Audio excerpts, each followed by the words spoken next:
Bonjour à tous, aujourd'hui on va suivre un tutoriel pour changer le châssis complet avec tous les éléments prémontés, les boutons, etc. sur un iPhone 4. Donc le châssis c'est quoi? C'est tout simplement la partie métallique de votre iPhone 4 qui va faire le contour de votre téléphone. J'insiste sur le fait que c'est un tuto pour les châssis prémontés, d'accord? Les châssis ils sont prémontés en usine, donc toutes les nappes, tous les petits éléments sont déjà préassemblés, ça nous fait gagner énormément de temps et ça rend la réparation très facile par rapport à un châssis qui serait nu, où là, si vous devez remettre toutes les nappes, etc., vous y passerez facilement en 2-3 heures pour une première réparation. Pour un châssis déjà prémonté, il faut compter 45 minutes. La difficulté est moyenne, elle est notée 3 sur 5 sur notre site internet. Donc vous avez tous les éléments, donc les boutons, vibreurs, volume, power, etc., sont déjà assemblés en usine. Pour suivre ce tutoriel, vous aurez besoin de 3 choses. La première chose, c'est le patron des deux montages pour l'iPhone 4. Donc, c'est offert pour chaque commande qui est passée sur notre site. Simplement, on a positionné toutes les vis qui ont des codes couleurs. Elles sont numérotées avec des lettres également, donc elles sont chacune identifiées. C'est important parce que sur l'iPhone 4, vous verrez chaque vis a un emplacement spécifique. Ça permet de ne pas se tromper et de suivre le tutoriel. Donc par exemple, on va vous dire d'enlever la vis E1. Voilà, vous l'identifiez très facilement. Ça permet de suivre le tutoriel et comme ça, on n'a aucun souci lors du montage. Donc ça, c'est offert. Voilà, c'est un petit fascicule en fait, un papier, voilà, qu'on offre dans chaque commande avec quelques conseils au dos. La deuxième chose, c'est le pack d'outils spécial pour l'iPhone 4. Donc vous verrez, il y en a différentes sortes sur le site. Vous pouvez prendre le plus simple si vous avez juste une réparation occasionnelle à réaliser. Ou alors après, on a des outils un petit peu plus semi-professionnels, comme par exemple les outils Kasai avec des tournevis qui sont de meilleure qualité. Ça, je vous laisse voir. La troisième chose, obligatoire bien entendu, la pièce détachée. Donc vous retrouverez la pièce détachée en commentaire de la vidéo, le lien direct en commentaire de la vidéo.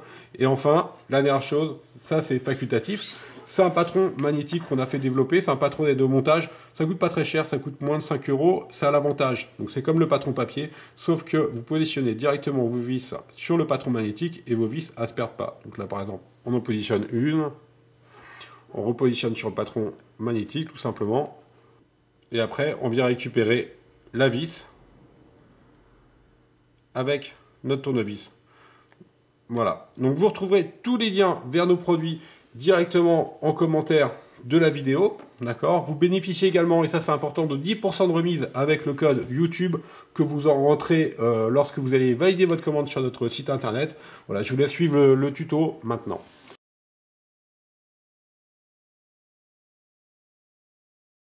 Nous allons dans un premier temps enlever les deux vis qui sont notées A1 et A2 sur la plaquette. Alors attention, il y a deux formats de vis utilisés sur l'iPhone 4, soit les vis cruciformes, donc vous voyez en haut, ou soit les vis pentalobes, donc qui ont une empreinte en étoile. Nous allons déposer la vitre arrière, donc simplement vous maintenez fermement appuyé à gauche et à droite de les vitres arrière. On va glisser vers le haut la vitre arrière qui est simplement clipsée sur le châssis, donc vous allez voir c'est très facile à réaliser. Votre iPhone 4 est maintenant ouvert, donc vous verrez, vous avez accès maintenant à toutes les parties internes de votre téléphone, que ce soit la carte mère ou la batterie, qui sont visibles directement. Avant de commencer toute réparation, il est impératif de retirer la carte micro-SIM de votre iPhone 4, donc soit à l'aide de l'outil spécifique qui est fourni avec votre iPhone, ou soit avec tout objet pointu ou un trombone si vous avez perdu l'objet spécifique. Le connecteur de la batterie est maintenu sur le châssis grâce à la vis numérotée B1 sur la plaquette. Donc on va simplement, avec un tournevis cruciforme, enlever la vis numérotée B1 et la repositionner sur la plaquette. Le connecteur de la batterie est simplement clipsé maintenant sur la carte mère, donc à l'aide du levier qui est fourni avec les outils, on va simplement le déclipser. Donc vous positionnez votre spatule ou levier comme sur la photo et vous allez soulever donc bien entendu vers le haut pour déconnecter le connecteur de la batterie et vous récupérez le petit élément en L qui est situé en bas sur le pas de vis. À l'aide d'un nid sésamo ou d'un outil type carte de crédit, on va commencer à décoller la partie de la batterie qui est à droite, donc entre la batterie et le châssis, vous allez faire levier. Alors faites attention, la batterie est molle, donc on va la décoller simplement sur la droite et on fera la partie gauche juste dans la prochaine étape. Votre batterie est maintenant prête à être décollée, donc on va simplement tirer sur la languette, Alors la languette est également un témoin d'ouverture pour Apple, donc essayez de ne pas l'abîmer pour garder votre garantie constructeur. Et ensuite vous allez voir, votre batterie va partir simplement avec la languette.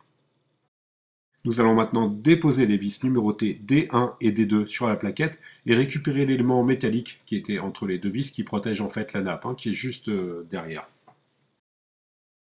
À l'aide de la spatule, que l'on positionne comme sur la photo, on va déconnecter le connecteur dock. Donc simplement, on va faire levier pour déconnecter ce connecteur. Donc normalement, il ne devrait pas opposer de résistance particulière. Le reste de la nappe dock est simplement collé sur la partie basse de la carte mère. Donc délicatement, on va tirer sur la partie haute de la nappe pour ensuite aller vers le bas pour décoller la nappe dock de la carte mère. Pour cette étape, nous allons déposer les vis numérotées de E1 à E5, donc en jaune sur la plaquette. Attention, la vis numérotée E6 est située derrière la plaquette métallique noire, donc elle sera à enlever dans l'étape suivante. La plaquette métallique noire qui fait également office d'antenne Wi-Fi est maintenant prête à être libérée. Donc tout simplement, on va la déclipser en la glissant vers le bas. Il y a une toute petite encoche qui est sur la carte mère. Et ensuite, on va la soulever avec un levier et elle sera prête à être libérée complètement. Nous avons maintenant accès à la vis numérotée E6, donc qui était située derrière la plaquette. Donc cette vis a une empreinte spéciale. Vous pouvez soit utiliser un tournevis cruciforme ou un tournevis plat pour l'enlever. Vous la repositionnez ensuite sur la plaquette d'aide au montage. Le vibreur est maintenu par les vis numérotées C1 et C2 en orange. Donc on va simplement dévisser ces deux vis et ensuite le vibreur sera prêt à être enlevé. Il est simplement posé. Ensuite, une fois que les vis sont enlevées, c'est très simple. On va maintenant déconnecter les trois nappes qui sont situées à droite du châssis. Donc ce sont les trois nappes qui sont exactement pareilles en rectangle. On va les attaquer par le haut et simplement lever avec le levier. Et elles se déclipsent très facilement. Déconnecter de la même façon les deux nappes de l'écran. Donc on a la nappe du LCD et la nappe du tactile. Par contre, ces deux nappes s'attaquent non pas vers le haut, mais vers le bas, et ensuite vous les levez tout simplement.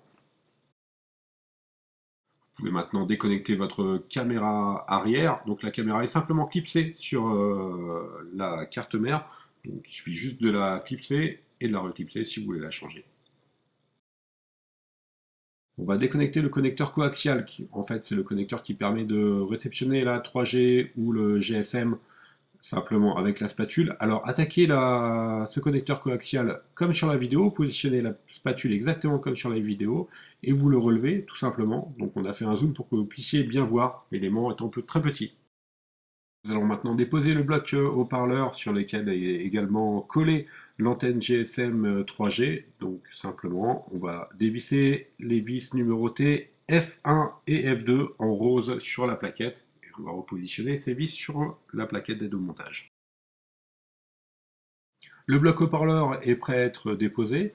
Avec la spatule, on va lever le bloc haut-parleur par la droite et non pas par la gauche. Sur la gauche, il est encastré légèrement sous la carte mère. Donc on l'attaque par la droite et ensuite on le lève et on le tire vers nous. Ça ne représente pas de problème spécifique. Dévisser maintenant la vis numérotée G1. Alors la vis numérotée G1, elle est sous une petite pastille blanche. La petite pastille blanche sert à deux choses. D'une part, c'est un capteur d'humidité, donc quand elle vire au rouge, votre téléphone a pris l'eau. Et ensuite, c'est un témoin d'ouverture pour Apple. Donc faites attention à bien le conserver si vous souhaitez conserver la garantie. La carte mère est maintenant prête à être déposée. Donc simplement, avec la spatule, on va la lever et ensuite la ramener vers nous en faisant attention aux nappes qui sont situées en haut pour ne pas les abîmer. Si vous rencontrez la moindre résistance, c'est que vous avez sûrement dû oublier une vis, donc refaites le tutoriel à l'envers pour voir quels éléments vous avez oubliés. La vitre est maintenue sur le châssis, notamment grâce aux vis numérotées de J1 à J6 qui sont sur le côté de votre châssis. Donc on va simplement faire deux tours de tournevis, on ne va pas dévisser complètement ces vis-là, voilà, on fait juste deux tours, et on passera ensuite à l'étape suivante. Donc voilà, c'est 3 de chaque côté du châssis, 2 tours simplement de tournevis. Il nous reste enfin 4 vis qui maintiennent la vitre sur le châssis. Ce sont les vis numérotées de H1 à H4. Donc là, par contre, on enlève complètement les vis, donc à chaque coin de votre iPhone. Vous les retrouverez et vous les enlevez. Vous les déposez ensuite sur le patron d'aide au montage. La vitre est maintenant prête à être déposée. Alors votre vitre, en fait, elle est légèrement collée sur le châssis. Donc à l'aide d'une spatule, d'un outil Sésamo ou d'un cutter, on va simplement positionner notre cutter entre le châssis et le châssis de la vitre, donc le joint, et on va, comme sur la vidéo, faire levier vers le haut, sur tout le contour. Une fois que vous avez fait levier sur tout le contour, faites attention notamment aux nappes de l'écran tactile et LCD, hein, elles sont ensemble. Si vous souhaitez conserver votre écran LCD et votre tactile, faites attention à ce que les deux nappes passent bien à l'intérieur du châssis. Il ne faut pas les abîmer à ce moment-là.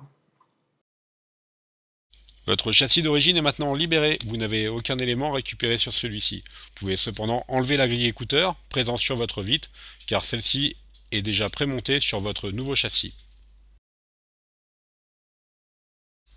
Pour préparer votre nouveau châssis, il vous suffit d'enlever les stickers, donc simplement comme sur la vidéo à l'aide d'un cutter, pour pouvoir ensuite recoller votre ancienne vitre sur le nouveau châssis. Il faudrait également faire attention au bouton Home qui est protégé par un sticker. Pour le remontage, suivez le tutoriel à l'envers. On va quand même vous donner quelques conseils de base afin d'éviter les erreurs les plus courantes, mais sinon vous suivez le tuto à l'envers et il n'y a pas de souci. Le problème le plus courant sur le remontage d'un iPhone, c'est lorsque vous allez remonter votre écran LCD.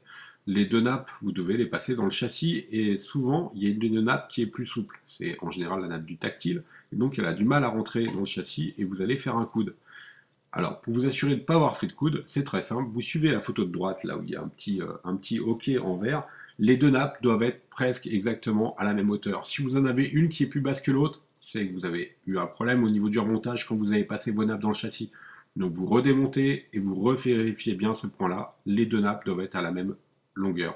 Si vous avez l'impression de forcer au niveau du remontage, vous avez forcément un problème quelque part. Donc recommencez le tutoriel ou contactez-nous. Sur les versions 6.0 et supérieures de l'iOS, quand vous enlevez la batterie, votre iPhone peut se mettre en recherche réseau. Alors vous inquiétez pas, c'est pas grave, c'est vraiment quelque chose qui est courant. La solution est très simple. Il vous suffit simplement de connecter votre iPhone sur iTunes, vous le connectez normalement, ça va résoudre le problème. Si ça ne résout pas le problème, vous faites une restauration et vous allez voir, tout va rentrer dans l'ordre. C'est vraiment un problème qui est courant sur l'iPhone, mais dans 100% des cas, en le reconnectant sur iTunes, ça refonctionne, vous retrouverez le réseau. Voilà, nous espérons que ce tutoriel vous a aidé pour réaliser votre réparation sur votre iPhone 4. On reste à votre disposition sur notre site internet brico-phone.com pour toute question relative au montage ou au remontage de votre iPhone. N'hésitez pas à nous contacter directement depuis le site ou par téléphone. Merci de votre attention et à bientôt pour de nouveaux tutoriaux.